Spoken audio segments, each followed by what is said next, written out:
Welcome to my class. नमस्ते student. बच्चों, आज हम कक्षा 10वीं की पाठ्य पुस्तक क्षितिज भाग 2 का अध्ययन करने जा रहे, जिसमें हम चैप्टर नंबर 13 पढ़ रहे और इस चैप्टर का शीर्षक है मानवीय करुणा की दिव्य चमक और इस चैप्टर का ये सेशन नंबर 2 है। लेखक आगे कहते हैं कि फादर को याद करना एक उदास शांत संगीत को सुनने जैसा है। अब देखिए, लेखक ने ऐसा क्यों कहा है कि जब अब फादर की मृत्यु हो चुकी है और जब उनकी याद आती है तो उस समय ऐसा लगता है कि जैसे कोई उदास शांत संगीत को हम सुन रहे।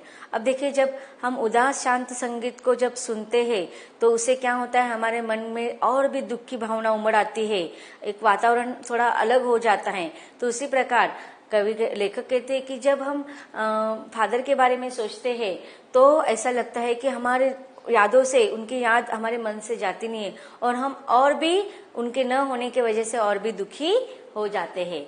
उनको देखना करुणा के निर्मल जल में स्नान करने जैसा था और उनसे बात करना कर्म के संकल्प में से भरना था। अब देखिए, लेखक ने कितने सुंदर शब्दों में उनका वर्णन किया है कि उनको देखना करुणा के निर्मल जल में स्नान करने जैसा था। देखो, अब जल को किसकी संज्ञा दी गई है? करुणा। करुणा मतलब मन, वह उनके मन में बहुत ही दया की भावना थी। किसके? फादर के मन में बहुत ही दया की भावना थी और इसलिए लेखक कहते कि जब भी उनसे जो कोई व्यक्ति मिलता था तो ऐसा लगता था जैसे कि जब जल होता है, हम क्या करते हैं, जब क्रोध आता है, शांत होता है, अगर हम ठंडे पानी से हमारे मन की जलन चली जाती है, उसी प्रकार जब भी हम उनसे मिलते हैं तो ऐसे लगता है कि कोई शांति करुणा की भावना, दया की भावना हमारे मन में भी पनपने लगती है।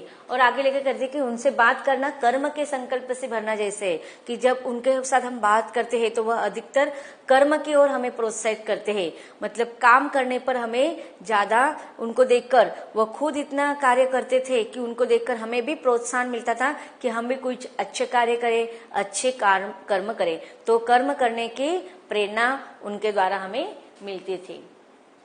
मुझे परिमल के वे दिन याद आते हैं जब हम सब एक पारिवारिक रिश्ते में बंधे जैसे थे। अब देखिए, यहाँ पर लेखक ने परिमल यह एक साहित्यिक संस्था का नाम है। अब देखो, जब सारे लेखक मित्र जब परिमल नामक साहित्यिक संस्था में मिलते थे तो लेखक कहते हैं कि वहां पर एक जितने भी लोग आते थे वो एक पारिवारिक सदस्य के जैसे उन लोगों के बीच में संबंध स्थापित हो गए थे। अब देखो, हम भी क्या करते हैं, हमारे भी परिवार में हम अलग अलग तरीके से रहते हैं। अब अलग अलग परिवार अलग अलग स्थान पर रहते हैं, लेकिन कभी कभी हम गेट टुगेदर भी करते हैं ना, किसी फंक्शन के समय, किसी त्योहार के समय। तब वहां पर देखो, सारे परिवार के सदस्य एक साथ आते हैं, इकट्ठा होते हैं, गेट टुगेदर करते हैं, तो कितना अच्छा फील होता है। तो लेखक भी वही कहते हैं कि जब हम परिमल में जब मिलते थे साहित्यिक संस्था में, तो जितने भी लोग वहां पर हम मिलते थे तो एक भले ही वो हमारे जान पहचान बाद में हुई,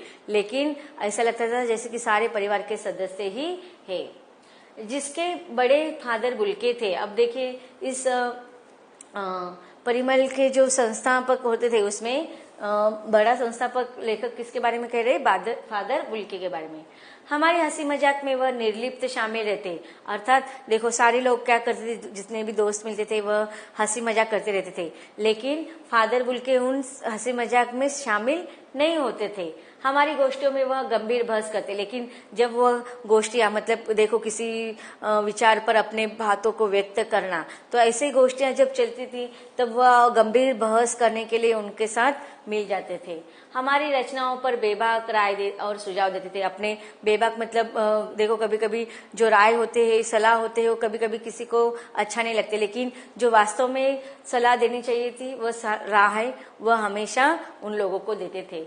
हमारे घरों के किसी भी उत्सव और संस्कार में वह बड़े भाई और पुरोहित जैसे ही खड़े हो हमें अपने आशीषों से भर देते थे। अब देखिए, लेखक कहते हैं कि हर जितने भी हमारा जो ग्रुप था, उन ग्रुप में चाहे कोई किसी भी प्रकार का उत्सव हो, संस्कार अर्थात घर का जो पर्सनल फंक्शन होते हैं, जैसे कि शादी ब्याह हो या फिर पूजा विधि हो, बच्चे के संबंधित में कोई विधि हो, कोई भी इस प्रकार का जब घर में कोई संस्कार होता था या बड़ा त्योहार उत्सव होता था, तो वह क्या होते थे, बड़े भाई और बड़े पुरोहित अर्थात गुरुजन के समान आकर हमें आशीष अर्थात आशीर्वाद देते थे।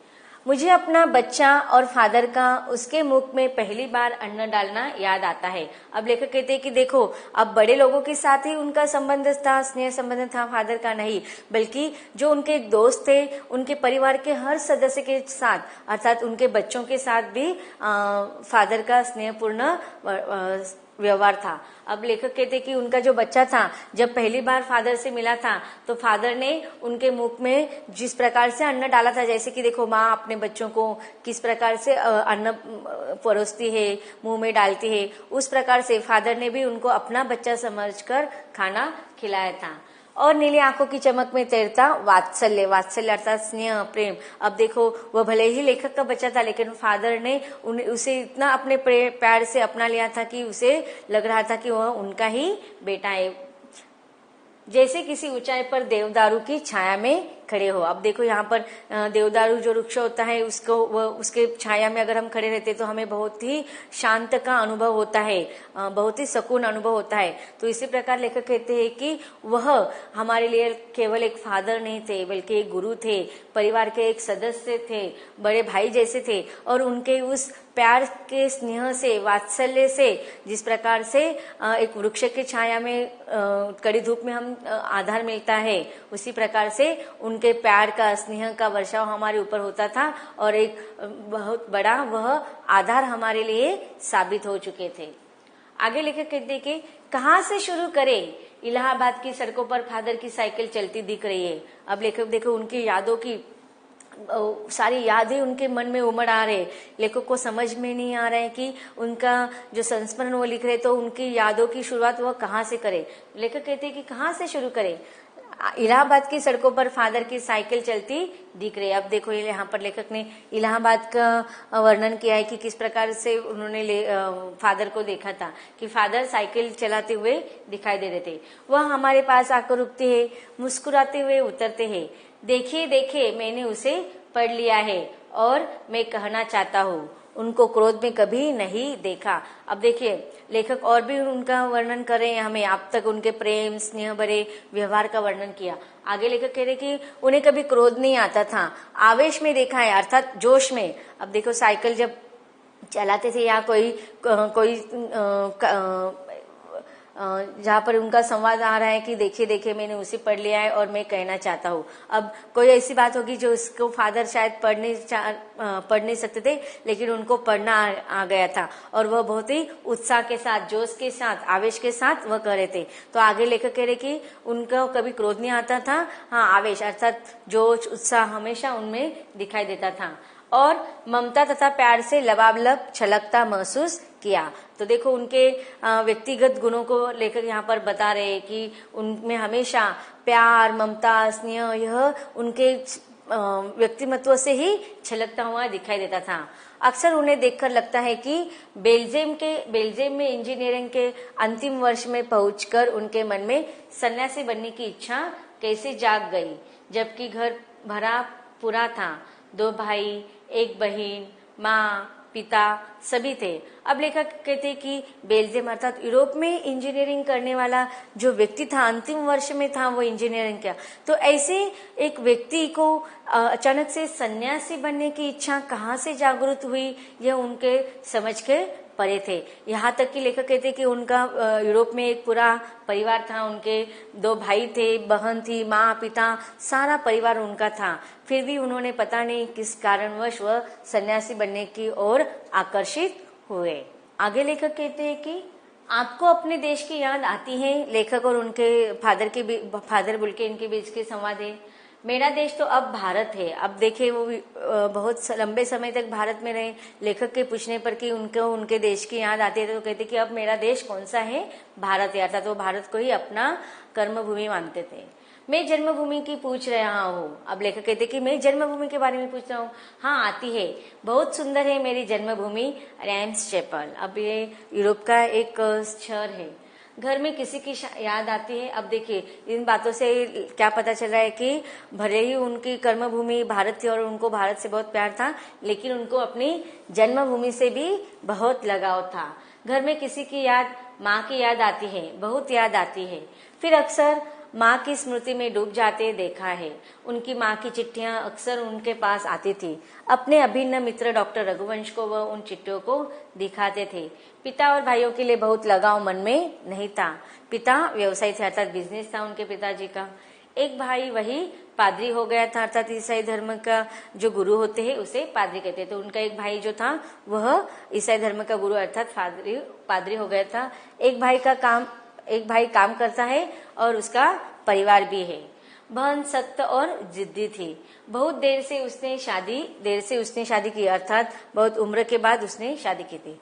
फादर को एक आध बार उसकी शादी की चिंता व्यक्त करते उन दिनों देखा था। भारत में बस जाने के बाद 2 या 3 बार अपने परिवार से मिलने भारत से बेल्जियम गए थे। तो देखो इन परिच्छेदों से लेखक ने फादर बुल्के इनके अपने देश के प्रति, अपनी मातृभूमि के प्रति प्रेम और अपने परिवार के प्रति, परिवार के लोगों के सदस्य के प्रति प्रेम की भावना व्यक्त की है। आगे लेखक कहते हैं कि लेकिन मैं तो सन्यासी हूँ, आप सब छोड़कर क्यों चले गए? प्रभु की इच्छा थी, वह बालकों की सी सरलता से मुस्कुराकर कहते।